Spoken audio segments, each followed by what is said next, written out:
Erin is here with us in studio. Thank you for coming in. Good morning, Jay. Good morning, everyone. Good morning. Thank you. So what have the past couple of weeks been like for you? A lot of waiting around and not a lot going on.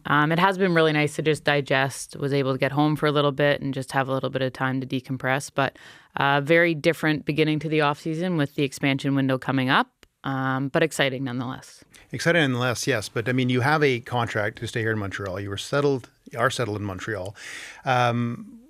It must be difficult, though, for you not knowing what's going to be happening today, what's going to happen in the next couple of weeks. June 9th, as I mentioned, for the expansion draft.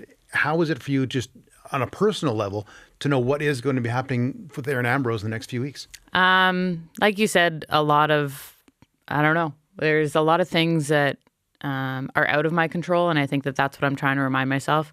As you mentioned, like I'm signed with Montreal. That's where I intend to be next year, but it's not up to me at the end of the day. So with the signing window, the pre-sign window, so from tomorrow up until June 9th, anybody that is not protected is eligible to sign on Vancouver or Seattle. So in that case, that would count towards 2 players being taken away from each team if they do sign. So it does count towards those players. And then for those that don't know, the 4th protected player comes into effect once 2 players have been taken. I'm wondering how you're handling all the questions you're getting about your future. That is a very good question. I don't know. I'm trying to just go through a normal bit of an off season as much as I can. And I try to remind myself that it is a really exciting time for this league and for the state of women's hockey right now. I'm excited for Vancouver. I'm excited for Seattle to have these opportunities. And I think that like most probably women's hockey fans out there, they've all been kind of glued to their phone waiting to see if leaks are coming out with potential protected list, but today at noon, to be able to know for sure what's going on, I think will be a step in the right direction.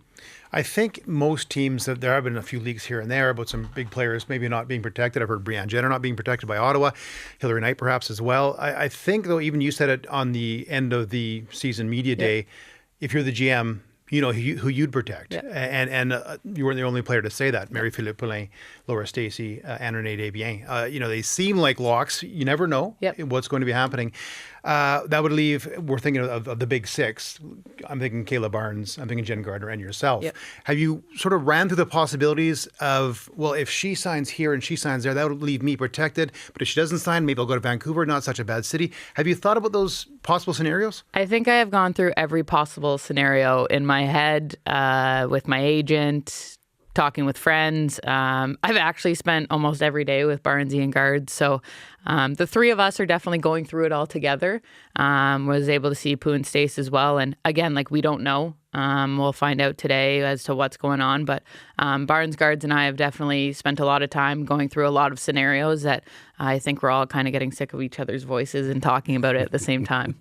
So it's coming out at noon today. Are you guys getting together? What are you going to be doing? No, but we will be going to the women's national soccer game tonight at the stadium. So really excited for that, and excited for Barnesy to cheer for Canada tonight too. You think she's going to? I think she's going to be in the stands, and I don't think she's going to be sitting in our box cheering for Haiti. So she better be cheering for Canada. We were trying to see how many fans from Haiti will actually be at the game, or Haitian fans, because a lot of Haitians, of course, in Montreal.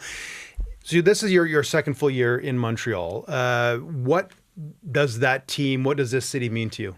The city means a ton to me. I kind of talked about it in my media day exit interviews that this city has become a home to me. I don't know. I was actually out for a walk with my dog this morning. I just said, dang, I do really like this city. This thing is beautiful.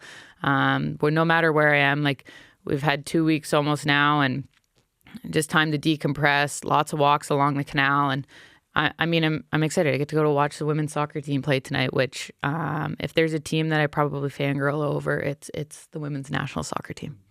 I get you to throw the headphones on for a quick second here. I got a clip from you from the end of the season media day. I mean, you just were eliminated by the Ottawa Charge. I mean, obviously players were downcast about that. And then the news breaks that you guys probably had a feeling this was going to happen in some sense, maybe not only protecting 3 players. I think we're all kind of shocked that only 3 players were going to be protected. But here's what you had to say to reporters that day. I first came to this city in hopes of kind of repairing myself as a human being. I did that, and then now to have the joy in which Montreal brings me, it's not something that just was there to fix me. It actually has become my home. So what do you mean repair yourself? I think just after getting cut from the Olympic team in 2018, I was in a point in my life where I didn't love the game of hockey, didn't love a lot of things about myself, and made a pretty big decision to come to Montreal. And a big part of that was to lean on Emma Smashmeyer, as I knew she was going through a very similar situation. So I'm a very, very big family person. So for me to leave and go away from my family was a really big decision, but it was something I needed to do by myself and make sure that I kind of got myself through it at the same time. A right decision? Absolutely, without a doubt. What is it about the city you like? I mean, as you mentioned, you get to watch Canada's national women's team play soccer sometimes. I mean, there's a professional soccer team here as well, the Roses. What is it about the city you love so much? Oh, I mean, I get to go watch the Leafs play whenever they come into town. I'm kidding. Well, I'm not kidding. We hope so.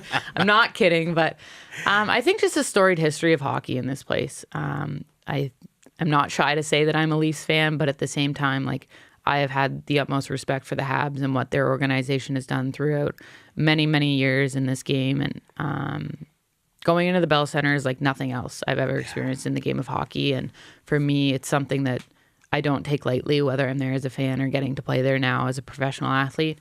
And then just the city of Montreal itself, like, the people are so phenomenally welcoming. It's unbelievable. And I say welcoming, and I've been living here for probably 5 of the last 7 years. Like, it shouldn't be welcoming, but it still is.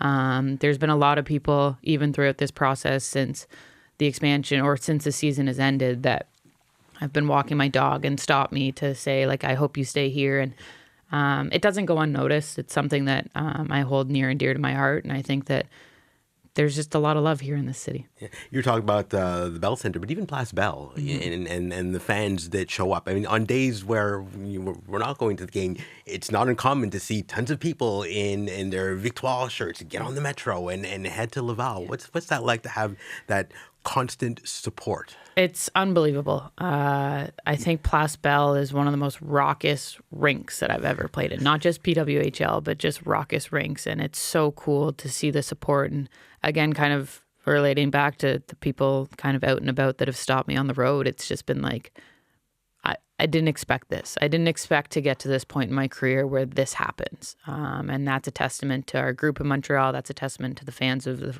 Victoire. And it's a testament to what we've done in women's hockey at the same time. I think that we continue to push boundaries. We continue to make this game better and better. And it's so exciting to see that this is all kind of occurring all at once in a perfect storm.